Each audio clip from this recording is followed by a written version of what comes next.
Here's a short video to cover some of the details of this solar generator that was put together. I've gone through a couple revisions. This is probably version 3. I've made some minor changes, over the last year, and I think this is the final product, at least for a while. I shared some of the design details online, and some of the questions I got back was, why would you do this? Or, what was the return on investment? So to answer the first question would be, well, one, because you can, or you enjoy doing special or DIY projects. And two, did you want to maybe customize it to your unique needs or requirements? And as far as the return on investment, it's probably not very good.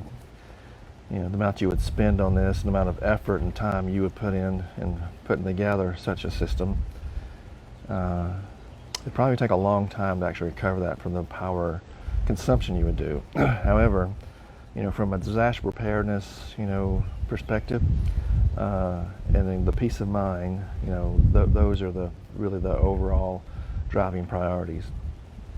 So this system, I took an old standard hand cart because I wanted to make a portable system, and I actually extended the bottom tray, and I did that with what was bed railing, from a child's twin bed. I cut a couple pieces and welded those in place, and to extend the pad, to support the battery size I was wanting to use. And then I put these additional support pieces on each side, and then what you see here is a piece of Velcro to go across the top to hold the battery in place, but also to hold this board in place. And this board was just cut to shape so that I would cover up the post of the batteries. I didn't want those exposed, just in case you drop a wrench or a screwdriver or something. Didn't want to risk shorting out any of the post. And then replace the wheels with the never flat type, because I didn't want this one to have to worry about air pressure tires and those rotting over time. So these are the never flat type. And so then going up from the bottom to the top, the first is the 200 amp fuse. This is the main breaker. It goes in directly into a battery protect. So this will actually shut off the power, from the positive side, if the battery draw gets too low, if the battery gets too low from the draw. So I put this in place and configured it so that I could extend the life of the battery by more than twice. So I'm not using the full capacity or capability of the battery. I'm using maybe 85% of it. But by doing that, I'll get a tremendously long life expectancy out of these batteries. On the negative side, the first thing that you'll see is the shunt. And I put this in place just because I wanted to actively monitor the power in both directions, and I'll show you that here in just a moment. And then going up, I have a 50 amp breaker in line that goes into the solar charge controller. Now this is a standard controller, but I got this particular one because it has some interesting features. One feature is that it has a sensor for battery temperature, and it'll do a cutoff if the battery gets too hot, and I'll show you that sensor on the back here in a moment. It also has an additional ability to configure it to cut off if the battery voltage gets too high, to stop supplying charge from the solar input. So I've got battery protection both ways, both from the draw and from the supply. So then to the right of that is a standard inverter. This one's probably a little bigger than I needed. Probably a 1500 watt would be sufficient. But this one got really good reviews and was a good price at the time. So there you go. And then to the left of that is a standard DC fuse box. So what I wanted to do is use standard automotive fuses for DC power. And the reason why this is configured in such a way is because I wanted to, even with the inverter powered off, I wanted to be able to run DC appliances such as these USB receptacles, and also these 12 volt receptacles.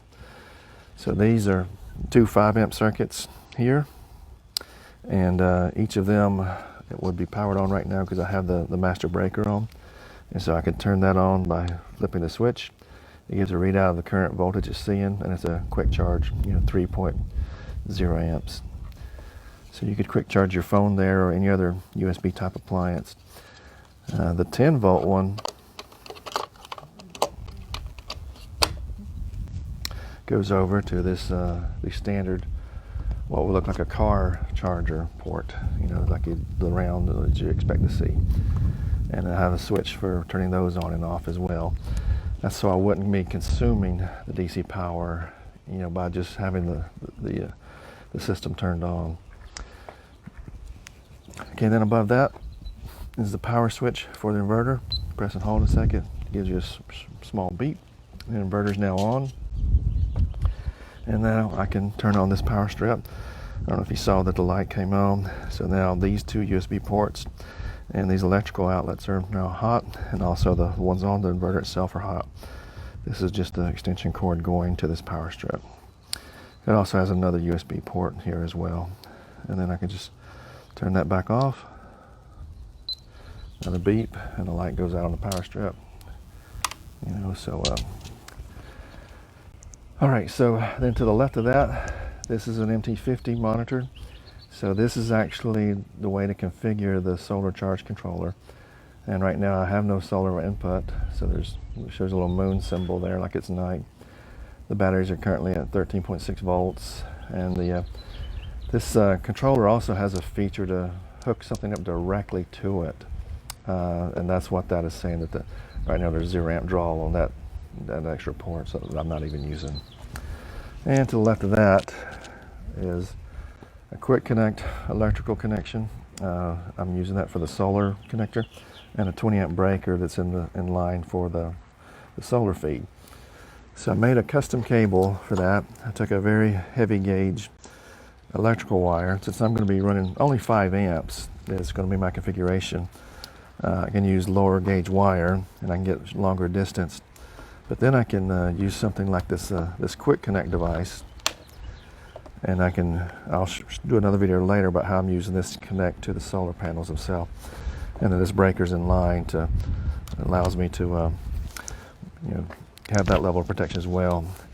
Now this configuration was because I want this to be portable and not be tied down or wall mount or anything like that. That's why I have this quick connect electrical connection.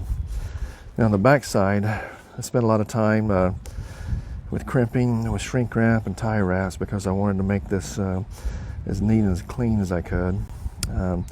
Down there at the bottom near the battery, you may notice there's a sensor there. That's a heat sensor connected back to the controller that measures the battery temperature. Again, just giving a third level of battery protection. So that is about it. I did wrap some tape around a spot that might get some heavy usage to protect the paint and keep it looking good. But pretty happy with the end result. So this is a customized solar generator system with some unique features. Something I'm pretty pleased with the end result. Hope to get a lot of good use out of it. I'm going to do some stress testing with it to power an entire room in my house. This one, I sized this with the mindset of powering a 15 amp circuit for 3 days, so without sun. However, my serial configuration I have on the panels that I'll cover later allows me to recharge the system, and even on cloudy days, and only within a few hours. So more to come on that, and I welcome your feedback, your comments, suggestions. Thank you for watching. I hope you've enjoyed this video and will consider giving it a like or comment or subscribing to the channel. Until next time, keep seeking to understand. You want answers? I think I'm entitled. You want answers? I want the truth! You can't handle the truth!